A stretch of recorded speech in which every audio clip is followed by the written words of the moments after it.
Sa kabila ng lumalalang tensyon sa pagitan ng Israel at Iran, hindi pa raw nakikita ni Pangulong Bongbong Marcos na kailangan ng magpatupad ng mandatory repatriation ng mga Pilipino roon. Ang sitwasyon doon sa pagbabalita ni Ian Suyu.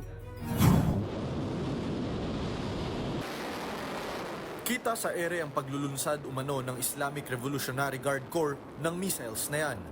Ayon sa Iranian state media, Israel ang tinarget nito.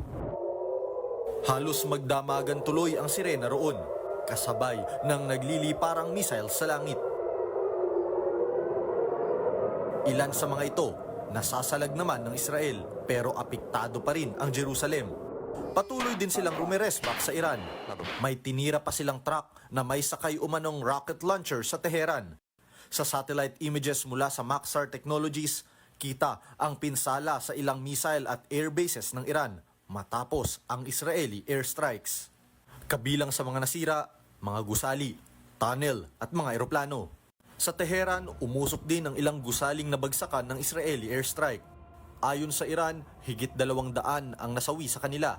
Higit 20 lang daw sa Israel. Libo-libo naman ang pinalikas.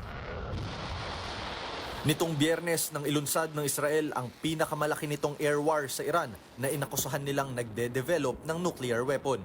Itinanggi ito ng Iran, pero iginiit na may karapatan silang magkaroon ng nuclear technology. Umapela rin si US President Donald Trump sa Iran na sumuko na at nagbabala pang numinipis na ang kanilang pasensya.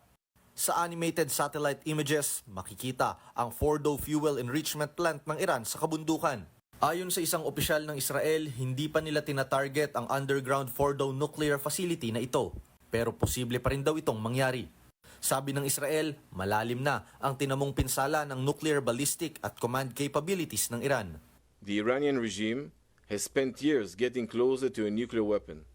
They have spent billions building a ballistic missile program. Our mission is clear, to remove the threat at its source.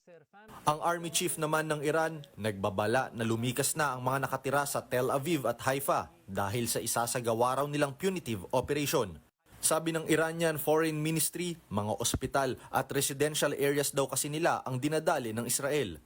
Sa gitna naman ng bombahan, isang ginang ang nagsilang ng kanyang triplets sa isang underground hospital sa Haifa, Israel, protektado mula sa mga missiles ng Iran. Aminado ang ospital na nakadagdag sa hamon ang nangyayaring gyera, pero ayos naman daw ang ina at binabantayan sa NICU ang kanyang premature babies. Dito sa Pilipinas, nagsimula ng mag-inspeksyon ng Department of Energy para siguraduhing may sapat na supply ng langis ang bansa sa gitna ng gyera ng Israel at Iran.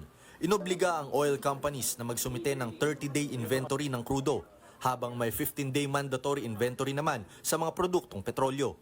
Dahil ito sa nagbabadyang pagtaas ng presyo ng langis sa world market. Ibig sabihin, kahit walang dumating sa Pilipinas ng supply, walang delivery sa atin, kasi wala naman tayong source dito na local eh. Pag nag-import tayo at wala nang papasok na importation, in 15 days, meron pa rin tayong supply. Para sa 1PH, Ian Suyu, News 5.